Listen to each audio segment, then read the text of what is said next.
పోయి వీళ్ళతో బీచ్కి పోతానని చెప్పి నేను అసలు అనుకోవాలి. మధ్యాహ్నం అన్నది నీ కాముగా ఇంట్లో పడుకోకుండా యాడికి పోదాం రా అంటే బీచ్కి పోదాం అన్నాను. ఇంకా మన బైక్ అయితే చైన్ లూప్ కొట్టేసి బీచ్కి స్టార్ట్ అయిపోయాం. బీచ్ లో మా హోల్ చేసిన పనులు కానీ మీరు కానీ చూసింటే అబ్బా ఎందుకులే. ఎవరు చెప్పారా బుల్లెట్ ఆఫ్ రోడ్ చేయలేదరా? ఇప్పుడు మనం పోయే రోడ్ అంతా ఆఫ్ రోడ్డే.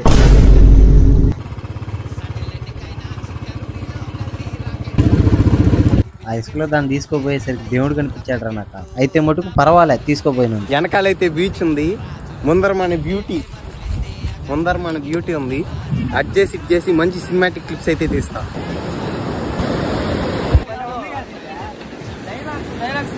ఈ సముద్రం లోతెంత?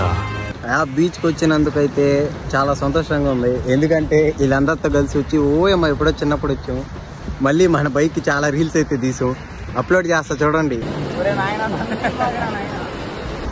మన ఇంటికాడ నుంచి 6 కిలోమీటర్లే బీచ్కి, దగ్గరే. ఆడుకునే వాళ్ళు ఆడుకుంటున్నారు, ఈత కొట్టే వాళ్ళు ఈత కొడుతున్నారు. ఇప్పుడు తెలుస్తుంది దాని బరువు. నాకు చెప్పేగా తీసుకొచ్చిన తీసి కాదు మళ్ళీ తీసుకోపోవడం. బుల్లెట్ వీడియోల కోసం తీసుకురావడం సింపుల్ కానీ ఏమన్నా దాన్ని తీసుకోపోయేటప్పటికి దేవుడు కనిపిస్తున్నాడు. చూడండి మా వాళ్ళు ఎట్టున్నారు, ఒక్కరు ఖైదీలు ఉన్నట్లా.